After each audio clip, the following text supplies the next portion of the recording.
আসসালামু আলাইকুম। আজকে গাছে করল্লা পাচ্ছি। আজকে করল্লা ভাজি চিংড়ি মাছ দিয়া শুধু করল্লা দিয়ে ভাজি করবো। আর কিছু রান্না ভাত আছে, ভাত রান্না করবো না। ছোটো চিংড়ি মাছ, আর এই কড়াইটায় বেশি লাগে না, এই জন্যই কড়াইটা আমি ব্যবহার করি শুধু করল্লা ভাজি করি।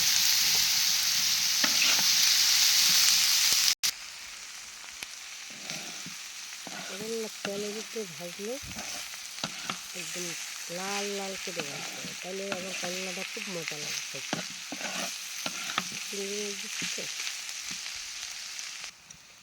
হয়ে গেছে আমার করল্লা ভাজি। করল্লা ভাজি হয়ে গেছে, শুধু তেলের উপরে ভাজছি। তেলের উপরে ভাজলে একটু লাল লাল করলে হয়েছে, তেলটা একটু কম লাগে। চিংড়ি মাছ আর করল্লা ভাজি, যার যার খাইতে মন চাই আইসে পড়েন। গরু গোস্ত ফেল, করল্লা ভাজি খুব মজা হয়েছে।